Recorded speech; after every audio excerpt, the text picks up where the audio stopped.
going to try to hit two topics this segment, Martin. Jonathan Taylor. Look, I would love to see Jonathan Taylor get paid.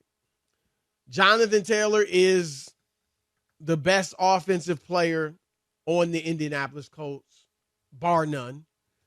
Jonathan Taylor is one of the best running backs in the league. Now, 2 years ago, he was right there at the top. Last year, a bit of a down year, had the ankle injury, but, the offense was terrible, so that had something to do with it as well. Offensive line was bad. But I don't see what he can do, Martin. Now, we can sit here and talk all night long and criticize the owners and say they're wrong, and they are. But the players agreed to this collective bargaining agreement. Mm-hmm. And we know how difficult it is building teams when, you got the salary cap and you got to fit guys under that. And the running back position has obviously become woefully undervalued. So my point, Martin, is I don't know where he's going. There's only going to be reportedly only a handful of teams might be interested in him. And if they think, here's the thing, teams are saying, okay, he's hurt, with the ankle injury. We don't know about the back, if that's real or not. Sure. But then he wants a contract extension and probably a lucrative one. And so those are deterrents, as great as he is and as much as he might be able to help a team, to a team trading for him. So I think he probably going to end up playing for the Colts. I just don't know where he goes. What are your thoughts? Yeah, I think he's going to end up playing for the Colts because, like Irsay said, he's not going to trade him. And at the end of the day, the buck stops with the billionaire, right? So right. That's just what it's going to be. And I know that Jim Irsay, he kind of inherited the team or whatever, but he does know his football, like to the point, like he is to the point that he hired Jeff Saturday. Listen, no disrespect to Saturday, who knows way more football than me, but I know enough, Martin. Just quickly, let me get on my soapbox. I know enough to know that you can't step in the NFL out of nowhere. Like, meaning he was a player. He was a very good player. So but you can't just step into the NFL with no coaching experience at that level or the major college level and have success. You can do that in the NBA. You can do that in Major League Baseball. You can't do it in the NFL. In my view, he's only one example, but I don't think that's possible in the NFL, where I think coaching is by far more important than any of the other two major sports. Well, and then also, too, because in basketball, especially, coaching is almost about being able to manage the talent that you have on your team. It's almost overwhelmingly that. In football, that's not the case. Jonathan Taylor, if this was the NBA, would be like, no, trade me to the Rockets. You know what I'm saying? Right. Who are going to pay me?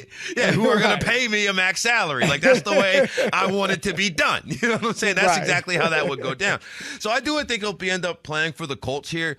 I feel like we say he wants a lucrative extension.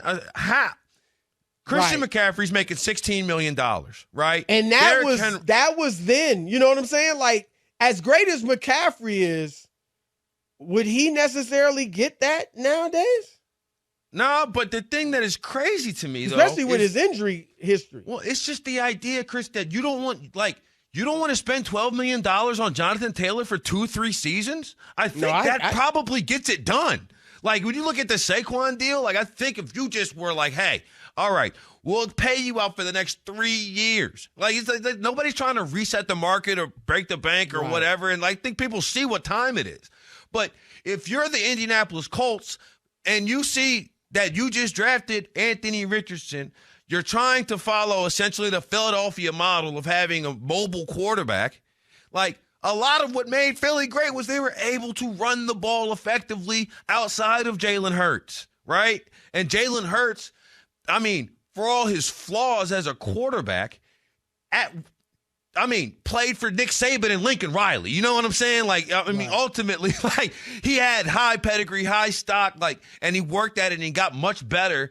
And now you see where he is. Yeah, doesn't have that level. But Richardson doesn't have that level of stock and doesn't have that level of, he didn't have, like, Jalen Hurts, we had seen him play on numerous massive stages prior. Right. Anthony Richardson has played like 15 college games total. You need a strong running game. And here's the other thing. Where else is the money going, Chris? That's the thing I don't understand. You look around the Colts lot, you tell me the star wide receiver that they've drafted and have to pay, or the edge rusher that they drafted and have to pay, right? Where else is the money going, especially with Richardson on the rookie deal? Look, you preaching to the choir. I agree. I'm just, because you're right. I mean, $12 million? I think he'd jump at that right now. If you gave him 4 years, $12 million, but look, $12 million each year. What teams are looking at, though, especially with Taylor coming off the injury, they're looking at Ty Gurley. They're looking at Ezekiel Elliott. Guys that got that number in decline. Le'Veon Bell, who never was the same. When he went to the Jets. And they're also thinking, you know what? And I hate this. They think they can find. Now, Jonathan Taylor is special. But they think they can get 85 to 90% of him for a lot less money. Now, did they do that before they had Jonathan Taylor? Because they weren't. Do you know what I'm saying? Like before they drafted him? Well, like, that's my thing. And then I agree. And I hate this whole... running back other than Derrick Henry, no team is really a running back's not caring. Like Saquon, as good as he was, they weren't winning when Saquon was carrying them. Like, okay, I push back. Christian McCaffrey gets traded to the 49ers. They started 4 quarterbacks in a season, Chris. Like, how many teams start 4 quarterbacks and make the playoffs? Right. Do you know what I'm saying? Like, the 49ers were in the NFC that's a Championship game. quarterback-friendly system. You think it was because of Christian McCaffrey? Look, I'm saying he helped, no doubt. You can't ignore the fact that... But they were in the NFC title game without him. And look at the running backs they had when they went to the Super Bowl. Raheem Mostert and guys that people hadn't heard of. But it was now it's a running back. Look at who Kansas City. Now, I know they got Patrick Mahomes. Exactly. But they also just won the Super Bowl with a 7th-round pick. Well, yeah. At running back. Yeah, Chris, if your strategy is to draft one of the 5 Hall of Fame quarterbacks that are currently in the league, I would suggest that's a good thing, too. I think you should. Like, if you want to go back down all the Super Bowl winners, yeah, it's Patrick Mahomes, it's Tom Brady. And really, if you really think about it, the one that's Stafford here and Nick Foles really should have been Drew Brees if you go back down the math of it. Minnesota Miracle 1 year, and then Bill Vinovich blowing the call then the second time. Like, you would have had – so, yes, the strategy is to make the Super Bowl, have Hall of Fame quarterbacks. I think so, too. But if you don't, like 30 teams in the league, right, or 28 teams in the league that don't have that guy, I don't understand why more teams don't. Like, you talk about Derrick Henry leading the team.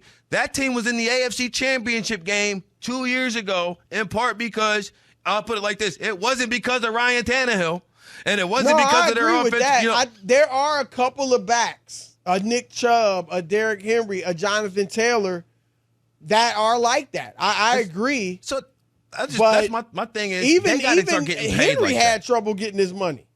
But it's ridiculous because you know what nobody cries about, especially in Saquon's situation? Well, the Giants spent $70 million on Kenny Golladay, who essentially was a tight end by the end of this contract. It's just an excuse to be a bad team maker, in my opinion. Like, it really is. Because why can't you get this figured out?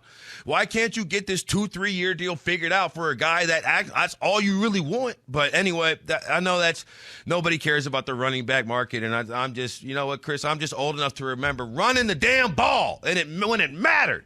You go in there and you hit people. Remember, it was a different league back then. One thing that really hurt backs was the running back by committee. Sure. That really hurt them, because that took away a lot of the superstar backs. That took away the bell cow in most cases, not all. In most cases, though. I mean, you look at guys like a Kareem Hunt who's still on the market. He was a 3rd-round pick. Sure. Alvin Kamara was a 3rd-round pick. Teams feel like they can get that guy later and cheaper. And it's not fair. It's not right. I mean, I just think the way the CBA is set up is completely unfair for running backs more than anyone else because they have the shortest shelf life in the league. Yeah. So by the time, I mean, you go through the rookie deal, then the franchise tags, you're other than a handful of examples, you're done by that time. And teams know it. And that's where Rob and I are always saying, look, the players need to get a better CBA. But this one's been signed. And it's going to be signed for a long time. Yeah, they got 7 more years of this. So like, if you're a rookie right now, you're not getting the second contract more than likely. Yeah, I don't know. Maybe I'd love to see him be able to do something, but I don't know. You know what I think? Honestly, a lot of this would change. If you just change the salary, the franchise tag from the average of the top 5 salaries to the average of the top 3 or the top 2 salaries, then there would be less incentive to tag a running back. Like, the franchise tag should be used for players who are, like, it shouldn't just be a blanket on any position. Like, it was started to try to keep your homegrown quarterback because the prices were getting so expensive, and it's just now become this bastardized version of what it's supposed to be. And until they can figure out what that franchise tag is supposed to be, this is a situation that teams are going to continue to be in. But I know you don't have to pay a running back top dollar, but Lord have mercy. Some of these places, they really should be investing in places other than the quarterback because they don't have one, Chris. And the only way to win football games is to score more points. The way they're looking at it, and this is true, you need every position. Yeah. You need right guard. You need center. I mean, if they're not blocking you, I don't care who's in your backfield, you're not running well. And nobody cries over those guys not making a ton of money, or especially in the past when they didn't make, you know what I mean? That's how the owners, and I'm sure people are looking at it. Like, hey, it's just the way it's always been the glamour position. So we've always, we're used to that running back being the highest paid or one of the highest paid players on the team. But there were always positions where guys were getting minuscule amounts of money. And you can't tell me. We used to not even think about it. Right guard, he ain't making much money. Center, he ain't making much money. Those dudes are important, though. I mean, you got just hit the running back position. You got Quentin Nelson right now. He's got $60 million guaranteed through 2026. Like, he's a guard. He's not a tackle. He's not blocking the elite pass rusher on the other side. Right. Like, he's a guard. Like, you want to talk about where you can maybe save some money. That's why you talk about Jerry Jones. You need guards, though. But you talk about Jerry Jones. Zach Martin said, what did Jerry say? He said, Zach Martin will be here. Don't you worry. And he's not getting a new deal. That's going to be interesting to see how that plays out. Yep. Because you need linemen, baby. You need linemen.